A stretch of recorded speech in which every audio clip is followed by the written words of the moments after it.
மாண்புமிகு பேரவைத் தலைவர் அவர்களே, இளைஞர் மற்றும் விளையாட்டு மேம்பாட்டுத்துறை, நெடுஞ்சாலை மற்றும் சிறு துறைமுகங்கள் மானிய கோரிக்கைக்கு எனக்கு பேசுவதற்கு வாய்ப்பளித்த நடுநிலையான நம்மளுடைய சபாநாயகருக்கு என்னுடைய முதல் வணக்கத்தை தெரிவித்துக் கொள்கின்றேன். அதே போல என்னை இந்த சட்டமன்றத்திற்கு அனுப்பி வைத்த எங்களுடைய காங்கிரஸ் கட்சியினுடைய அகில இந்திய தலைவர் மல்லிகார்ஜுன் கார்கே அவர்களுக்கும், இன்றைக்கு நேர்மைக்கு இலக்கணமாகவும் நிமிர்ந்த நடையுடனும் மோடிக்கும் ஆர்எஸ்எஸ்க்கும் இந்திய இறையாண்மைக்கும் எதிராக யாரெல்லாம் குரல் கொடுக்கிறார்களோ அவர்களை தன்னுடைய கர்ஜித்த குரலால்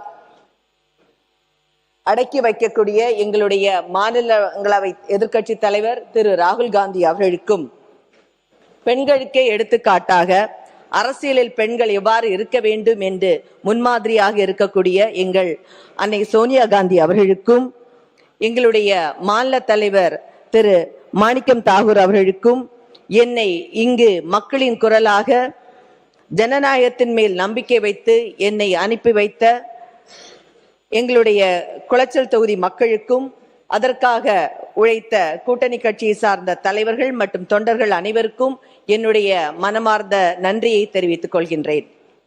மாண்புமிகு பேரவைத் தலைவர் அவர்களே, தமிழ்நாட்டின் மீதும் தமிழின் மீதும் மிகுந்த மரியாதை வைத்துக் கொண்ட காரணத்தால் தான் எடுத்த கொள்கையில் உறுதியாக நின்று தமிழகத்தில் தமிழ்தாய் வாழ்த்து தான் முதலில் பாட வேண்டும் என்ற பள்ளிகளில் ஆயாலும் சரி, அரசு நிகழ்ச்சிகள் ஆயாலும் சரி, பாட வேண்டும் என்று அனைத்து எதிர்க்கட்சிகளையும் ஒன்றிணைத்து இன்றைக்கு கோட்டையில் கம்பீரமாக கொடியை ஏற்றி மக்களின் மனதில் வலம் கொண்டிருக்கக்கூடிய நம்மளுடைய மாண்புமிகு முதலமைச்சர் அவர்களுக்கு, திரு ஜோசப் விஜய் அவர்களுக்கு என்னுடைய வணக்கத்தை தெரிவித்துக் கொள்கின்றேன். அதே போன்று மாண்புமிகு முதலமைச்சர் அவர்களே, ஆட்சியிலும் அதிகாரத்திலும் பங்கு தந்து கூட்டணி கட்சிகளுக்கு உரிய மரியாதை கொடுத்த எங்களுடைய பெருந்தலைவர் காமராஜரனுடைய ஆட்சியை இன்று, அதே போன்ற ஒரு ஆட்சியை இன்று காங்கிரஸ் கட்சியின் கடைகோடி தொண்டர்கள் அனைவரும் விரும்பிக் கொண்டிருக்கிற நேரத்தில் ஒரு ஸ்பார்க்காக எங்களுக்கு தந்த மாண்புமிகு முதலமைச்சர் அவர்களுக்கு காங்கிரஸ் கட்சியின் சார்பாக எங்களுடைய மனமார்ந்த நன்றியினையும் தெரிவித்துக் கொள்கிறோம். மாண்புமிகு பேரவைத் தலைவர் அவர்களே, நம்முடைய நிதியமைச்சர் அவர்கள் சட்டமன்றத்தில் வெளியிட்ட பட்ஜெட் என்பது அனைத்து மக்களாலும் ஏற்றுக்கொள்ளப்பட்ட ஒரு பட்ஜெட் ஆகும். இது ஏழை எளியவருக்கான ஒரு பட்ஜெட். இந்த பட்ஜெட்டை புரட்டி பார்க்கும் பொழுது இந்த நிதி நெருக்கடியிலும் மக்களுக்கு வாக்கு கொடுத்தபடி விவசாய கடன் தள்ளுபடி ஆகட்டும், தாய்மாமன் தங்க மோதிரம் சீராகட்டும், சூப்பர் கிளாஸ் ரூம் திட்டமாகட்டும், 200 யூனிட் கரண்ட் தள்ளுபடி ஆகட்டும், வேலைவாய்ப்பு ஆகட்டும், மதுபான கடைகளினுடைய எண்ணிக்கையை குறைப்பது ஆகட்டும், சிங்கப்பெண் திட்டமாகட்டும், தொழில் முதலீட்டாகட்டும், பெருந்தலைவரனுடைய பேரில் காலை உணவு திட்டமாகட்டும், விரிவுபடுத்தப்பட்ட காலை உணவு திட்டம், வெற்றி வீடு திட்டமாகட்டும், இலவச மற்றும் சூப்பர் கேம்பஸ் திட்டம் போன்ற நிறைய திட்டங்களை இன்று அறிவித்துள்ளார்கள். இது போன்ற எண்ணற்ற திட்டங்கள் மக்கள் மேல் நலன் சார்ந்து அறிவித்திருப்பது உள்ளபடிய மகிழ்ச்சியாகும். குளச்சல் தொகுதி மக்கள் சார்பாக என்னுடைய நன்றியை தெரிவித்துக் கொள்கின்றேன். மாண்புமிகு பேரவைத் தலைவர் அவர்களே, மத்தியில் ஆழ்கின்ற பாஜக தலைமையிலான மோடி அரசாங்கத்திடமிருந்து தமிழகத்திற்கு வர வேண்டிய நிதிகளை பெற்று தருவதற்கு காங்கிரஸ் கட்சி என்றும் உங்களுடன் உறுதியாக இருக்கும் என்பதை இந்த அவையின் வாயிலாக தெரிவித்துக் கொள்கின்றேன்.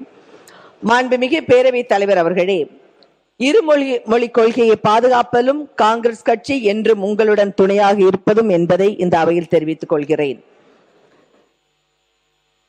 மாண்புமிகு பேரவைத் தலைவர் அவர்களே,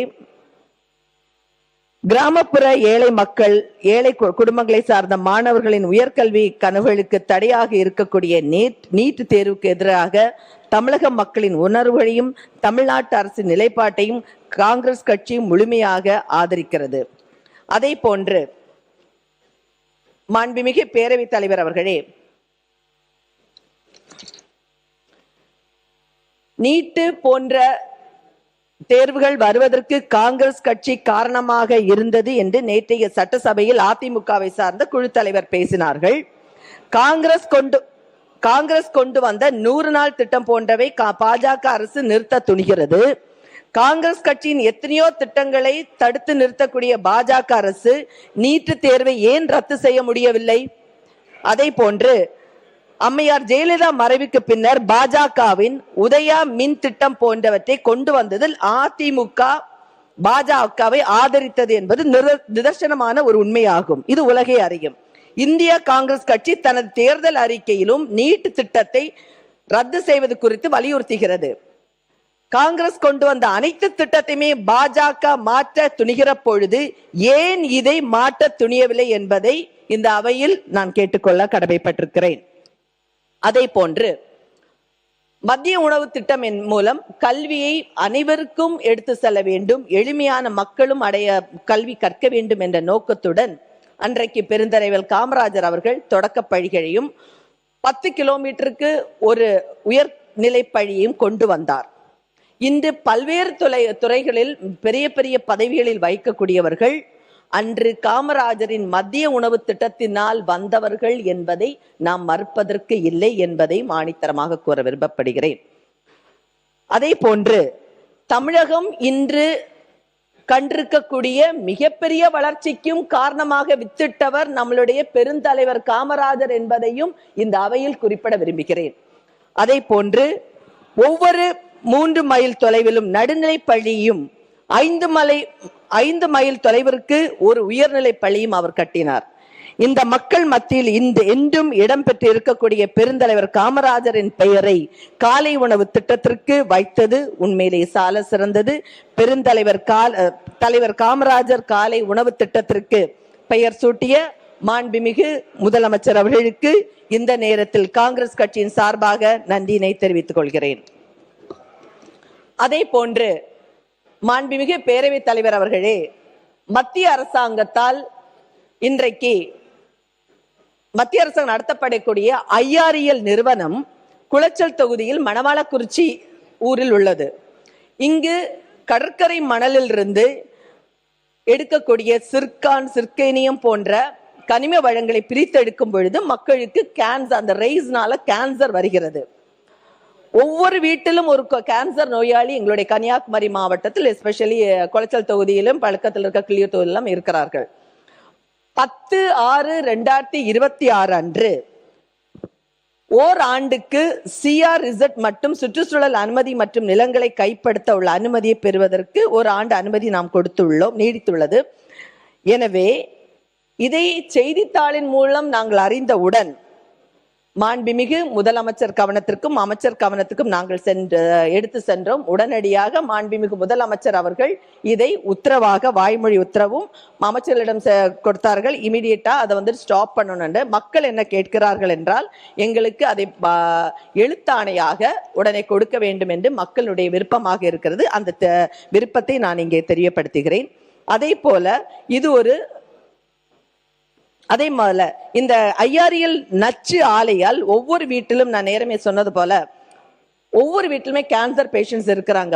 அதே கேன்சர் பேஷண்ட் இருக்க மட்டும் இல்லாம இந்த ஐஆர்இஎல் நிறுவனத்தால் கடற்கரையானது முழுவதுமாக அழிந்து போய்விட்டது. எங்களுடைய கன்னியாகுமரி மாவட்டத்தில் பாதிக்கு மேல் கடற்கரையானது கடல் அரிப்பால் உள்ளே சென்று விட்டது. மேலும் இங்கே இந்த ஐஆர்இஎல் திட்டம் இப்ப புதுசா என்ன கொடுத்திருக்கிறாங்கன்னா, 1114 ஹெக்டேர் அளவுக்கு, அதாவது 2827 ஏக்கர் பரப்பளப்புக்கு 8 ரெவன்யூ வில்லேஜஸ்க்கு உள்ளால மண் எடுக்கலாம் அப்படின்ட்டு, அதாவது கொல்லங்கோடு AB, 7 தேசம் ABC, இணையம் புத்தந்துறை, மிடாலம் B, கீழ்மிடாலம் A போன்ற இடங்களில் உள்ள கடற்கரை மணலை பிரித்து எடுக்கலாம் அப்படிங்கிறத இன்னைக்கு ஐஆர்இஎல் கொடுத்திருக்கு. இதை உடனடியாக இந்த அரசு தடை செய்ய வேண்டும் என்று மக்களின் கருத்தாக நான் கேட்டுக்கொள்கிறேன். அதே போல 13/8/2026 அன்று பாராளுமன்றத்தில் நிறைவேற்றப்பட்ட மசோதாவில் தமிழ்நாட்டில் உரிமையான கனிம வள நிலங்களை கையகப்படுத்துவது, கனிம வளங்களுக்கு வரி வசூல் செய்வது போன்ற இரண்டையுமே ஒன்றிய அரசை நேரடியாக செய்யும் என்ற MMDR சட்ட திருத்தத்தை கொண்டு வந்துள்ளது. இதனால் மாநிலங்களின் வரி வருவாயை இழக்க வேண்டி வரும். நிலங்களுக்கான மாநில அரசின் உரிமைகளையும் இழக்க நேரிடும்.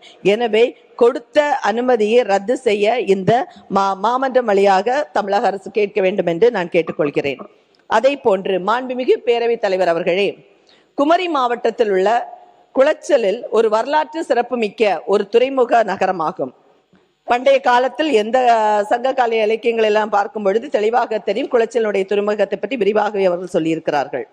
குளச்சல் துறைமுகம் குளச்சல் துறைமுகமானது ஏவிஎம் கால்வாய் வந்துட்டு அந்த துறைமுகம் வளர்ச்சியில் மிகுந்த பங்கை வகித்தது. ஒரு காலத்தில் தென் திருவிதாங்கூரின் வணிகம், போக்குவரத்து மற்றும் மக்களின் வாழ்வாதாரத்தின் உயர் நாடியாக இருந்தது இந்த ஏவிஎம் சேனல். இன்று பராமரிப்பின்றி பொலிவிழுந்து காணப்படுகிறது. இந்த கால்வாயை மீட்டெடுக்க வேண்டும் என்று ஒட்டுமொத்த குமரி மாவட்ட மக்களின் கோரிக்கையாகும். குளச்சல் பகுதியை ஒட்டி செல்லும் அனந்த விக்டோரியா மார்த்தாண்டவர்மா கால்வாய், அதாவது சுருக்கமாக ஏவிஎம் கால்வாய் என்று அழைக்கப்படுகிறது. திருவிதாங்கூர் சம்ஸ்தானத்தில் உருவாக்கப்பட்ட இந்த நீர்வழியானது தென் கேரளா மற்றும் இன்றைய கன்னியாகுமரி மாவட்ட கடலோர பகுதிகளை இணைத்த ஒரு முக்கிய உள்நாட்டு போக்குவரத்து பாதையாக, பண்பாடு பரிமாற்றத்தை இணைந்த உயர் நாடியாக இருந்தது. மன்னர் உத்தர திருநாள் மார்த்தாண்டவர்மாவின் பெயரும் அன்றைய இங்கிலாந்து ராணி விக்டோரியாவின் பெயரும் இணைந்தது தான் இந்த அனந்த விக்டோரியா மார்த்தாண்டவர்மா கால்வாயாக பெயர் சூட்டப்பட்டது. ஒரு காலத்தில் சாலைகள் குறுக்கலாக இருந்த நிலையில் தேங்காய், அரிசி, மசாலா பொருட்கள், பனை மற்றும் மரப்பொருட்கள் உள்ளிட்ட பல்வேறு பொருட்களை இந்த கால்வாய் வழியாக படகுகளில் குளச்சல் துறைமுகத்திற்கு கொண்டு செல்லப்பட்டனர். மீனவர்களின் வாழ்வாதார விவசாய நிலங்களின் நீர் ஆதாரமாக இந்த கால்வாய் இருந்தது. சாலை போக்குவரத்து வளர்ந்த பிறகு இந்த கால்வாயின் பயன்பாடு குறைய தொடங்கிவிட்டது. தொடர்ந்து தூர்வாரப்படாமையால் ஆக்கிரமிப்புகளும் நிறைய இருக்கிறது. கழிவு நீர் இங்கே கலக்கப்பட்டு பராமரிப்பு இன்மையின் காரணமாக அதன் பழைய பொலிவு இழந்து விட்டது. நம்மள அனுப்புனதே இதை சொல்றதுக்காக தான் சார், இல்லைன்னா இப்ப ஊருக்கு போக முடியாது. அதே போன்று மேலும் 2004 டிசம்பரில் சுனாமிக்கு பிறகு, ஏன்னா இது முக்கியமான ஒரு இஷ்யூ, 2004 டிசம்பரில் ஏற்பட்ட சுனாமிக்கு பிறகு இந்த கால்வாய் மிகவும் நச்சுத்தன்மை கொண்ட ஒரு கொடூரமான ஒரு கால்வாயாக மாறிவிட்டது. பல உயிர்களையும் இந்த கால்வாய் வாங்கியுள்ளது. எனவே இந்த கால்வாயை மீட்டெடுத்து சுற்றுச்சூழல் பாதுகாப்பு, மழைநீர் வடிகால் மேம்பாடு, பாரம்பரிய சின்னம் பாதுகாப்பு போன்ற உள்ளூர் சுற்றுலா வளர்ச்சி போன்ற பல நன்மைகளை இதனால் கிடைக்கும். ஆக்கிரமிப்புகளை அகற்ற மிகப்பெரிய ஒரு சவாலாகும் என்பது மறக்கப்படுவதற்கில்லை. ஆனால் இதை குளச்சல் முதல் மண்டைக்காடு வரை இருக்கும் ஏவிஎம் கால்வாய் வரையாவது இதை தூர்வாரி செய்ய வேண்டும். 2 பக்கங்களிலும் பனை மரங்களை நட்டு நிலத்தடி நீரை பாதுகாக்க வேண்டும் என்று இந்த வாயிலாக கேட்டுக்கொள்கிறேன்.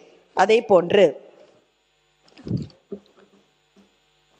மாண்புமிகு பேரவைத் தலைவர் அவர்களே, இன்றைக்கு ஒரு சொன்னதை போல் ஜாதிவாரி கணக்கெடுப்பு எடுத்தது உண்மையிலேயே மிகவும் மகிழ்ச்சி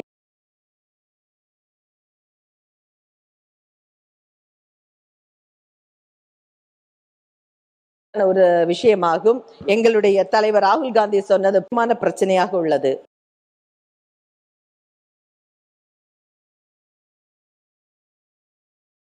கைது செய்யப்படுவது மற்றும் துன்பப்படுத்தப்படுவதற்கு நாம் ஒரு முற்றுப்புள்ளி வைக்க வேண்டும். கன்னியாகுமரி மாவட்டம் என்பது கடலை நம்பி வாழக்கூடிய லட்சக்கணக்கான மக்களின் மாவட்டமாகும். குறிப்பாக குளச்சல் சட்டமன்ற தொகுதியில் உள்ள பெரும்பாலான மக்கள் மீன்பிடி தொழிலையும் கடல் சார்ந்த வாழ்வாதாரத்தை நம்பியே வாழ்கிறார்கள். எனவே இப்பகுதி மட்டுமல்ல, கிள்ளியூர் தொகுதியில் உள்ள மக்களும், கன்னியாகுமரி தொகுதியில் உள்ள மக்களையும், நாகர்கோல சில கடற்கரை கிராமங்கள் வருகிறது. இவர்களுடைய உயிரை பாதுகாப்பதற்காக அவசர கால மீட்பு பணியாக கடலில் காணாமல் போகும் மீனவர்களுக்கென்று தேடுதல் நடவடிக்கையை மேற்கொள்வதற்காக ஒரு விரிவான மீட்பு அமைப்பு அங்கு இல்லை என்பது உண்மையிலேயே ஒரு வருத்தப்படக்கூடிய ஒரு விஷயமாகும். எனவே உடனடியாக ஒரு கடல் ஆம்புலன்ஸ் வித் டாக்டர்ஸும் செவிலியர்களுடைய எல்லாமே சேர்ந்து ஒரு கடல் ஆம்புலன்ஸ் அமைத்தால் மக்களினுடைய திடீர்னு ஏற்படக்கூடிய நேச்சுரல் கெலாமிட்டிஸ்கெல்லாம் இமிடியேட்டா அவங்கள போய் ரெஸ்கியூ பண்றதுக்கும் இது பயன்படும் என்பதை நான் வலியுறுத்த கடமைப்பட்டிருக்கிறேன்.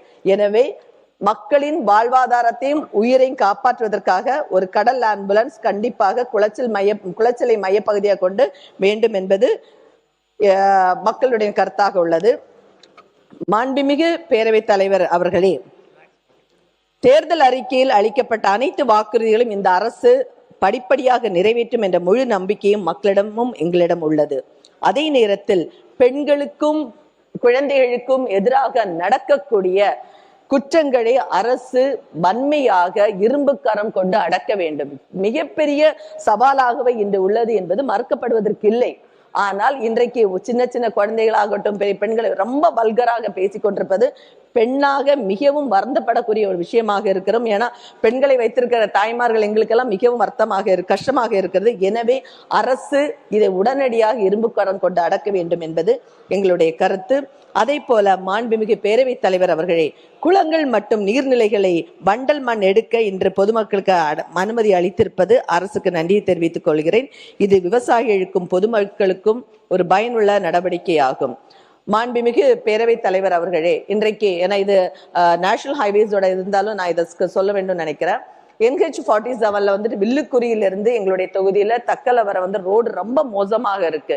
எனவே தேசிய நெடுஞ்சாலை துறையில் நாம் கண்டிப்பாக பேசி அதற்கான ஃபண்டை வாங்கி தந்து எங்களுடைய ரோடை சரி செய்ய வேண்டும் என்பது இதன் வாயிலாக நான் கேட்டுக்கொள்கிறேன்.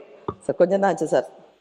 அதே போல மாண்புமிகு பேரவைத் தலைவர் அவர்களே, குமரி மாவட்டம் என்பது இயற்கை வளங்களை நிறைந்த ஒரு மாவட்டமாகும். நீர்நிலைகளை செழித்து விளங்கும் இந்த தமிழ்நாட்டின் மிக அழகான மாவட்டங்களில் ஒன்றாகும் எங்களுடைய குமரி மாவட்டம்.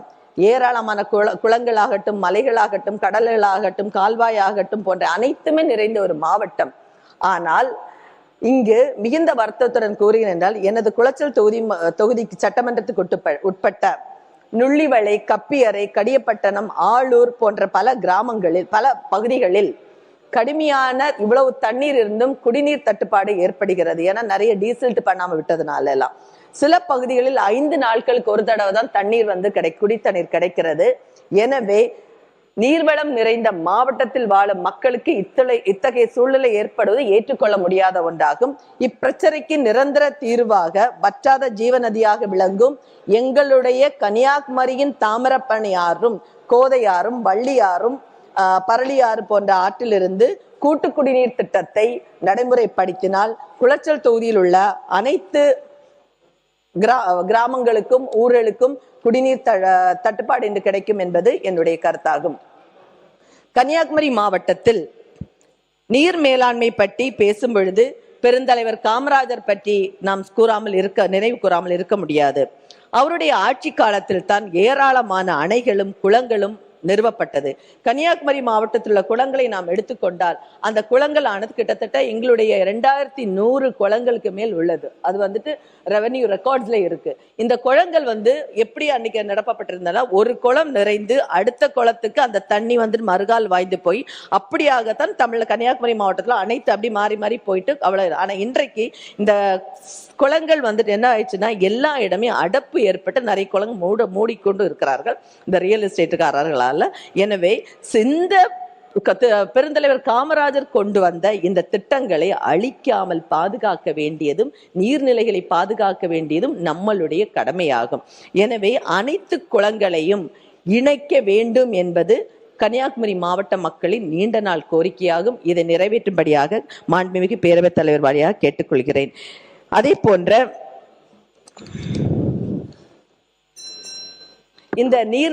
இந்த குளங்களை மீட்கப்பட்டால் நிலத்தடி நீர் வளமானது பாதுகாப்பதுடன் எதிர்கால தலைமுறைகளுக்கு நீர் பாதுகாப்பு உறுதி செய்யப்படும். இல்லை என்றால் நாளை நம்ம என்ன சொல்லுவோம்னா வரலாற்றுல படிக்க குளங்கள் இருந்தது, ஆறுகள் இருந்தது என்றுதான் வாசிப்போமே ஒழிய குளங்களை மாறுகளை மக்களுக்கு அடுத்த தலைமுறைக்கு காணாமல் போய்விடும் என்பது என்னுடைய கருத்தாகும். எனவே இதை பாதுகாக்க வேண்டும். குமரி மாவட்டத்தில் உள்ள அனைத்து குளங்களையும் தூர்வாரி அதை சிறப்பு நிதியை அரசு ஒதுக்க வேண்டும். அதே சமயம் உள்ளாட்சி அமைப்புகளுக்கு அதிகாரம் வழங்கி இந்த நீர்நிலைகளை பாதுகாக்க நிரந்தர திட்டத்தை அரசு செயல்படுத்த வேண்டும் என்று தமிழக அரசை நான் கேட்டுக்கொள்கிறேன். மேலும் பேச்சிப்பாறை அணையிலிருந்து வரக்கூடிய தண்ணீரை திறந்து விடப்பட்டாலும் கடைக்கோடி விவசாயிகளுக்கு பாசன நீர் முழுமையாக சென்றடைவதில்லை. இதற்கு முக்கிய காரணம் கால்வாய்கள் முழுமையாக தூர்வாரப்படாமல் இருப்பதும். பல இடங்களில் கால்வாய்கள் கரைகள் சேதமடைந்துள்ளன. எனவே கால்வாய்களை உடனடியாக தூர்வாரி சீரமைப்பதுடன் உடைந்த கரைகளை பழுது பார்க்க வேண்டும் என்றும், அணையில் இருந்து திறந்துவிடக்கூடிய நீர்ப்பாசனமானது அனைத்து விவசாய நிலங்களுக்கும் சென்றடைய வேண்டும் என்று இந்த அரசு உரிய நடவடிக்கை எடுக்க வேண்டும் என்று மாண்புமிகு பேரவைத் தலைவர் வாயிலாக கேட்டுக்கொள்கிறேன். மேலும் மாண்புமிகு பேரவைத் தலைவர் அவர்களே, முல்லை பெரியார் விவகாரத்தில் தமிழகத்தின் உரிமைகளை அரசு தொடர்ந்து உறுதியாக பாதுகாத்து வருகிறது. மேலும் கன்னியாகுமரி மாவட்டத்தின் நீண்ட நாள் விவசாயிகளின் நீண்ட நாள் கோரிக்கையான எங்களுடைய நெய்யார் இடதுகரை கால்வாயில் தண்ணீரை திறந்துவிடும் பிரச்சனையிலும் கேரள அரசுடன் பேச்சுவார்த்தை நடத்தி நிரந்தர தீர்வு காண வேண்டும் என்று கேட்டுக்கொள்கிறேன். மாண்புமிகு பேரவைத் தலைவர் அவர்களை கிள்ளியூர் தொகுதியில் மிகவும் மோசமான, அதாவது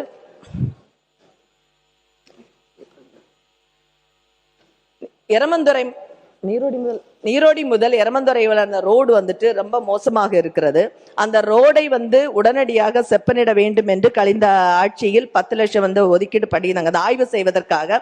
அதுவும் மக்கள் அந்த ரோடு துண்டாகப்பட்டு மக்கள் நடமாடவும் டிராவல் பண்ண முடியாமல் இருக்கிறது. அதை உடனடியாக இந்த அரசாங்கம் செய்து கொடுக்க வேண்டும் என்று நீரோடித்துறை முதல் ஆரோக்கியபுரம் வரை, அது தப்பு நடந்துட்டு நீரோடித்துறை முதல் ஆரோக்கியபுரம் வரை உள்ள கடற்கரை கிராமங்களை இணைக்கக்கூடிய, அதாவது 42 கடற்கரை கிராமங்களை இணைக்கக்கூடிய கடற்கரை சாலையை போர்க்கால அடிப்படையில் சீரமைக்க வேண்டும் என்று மாண்புமிகு பேரவைத் தலைவர் வாயிலாக கேட்டுக்கொள்கிறேன்.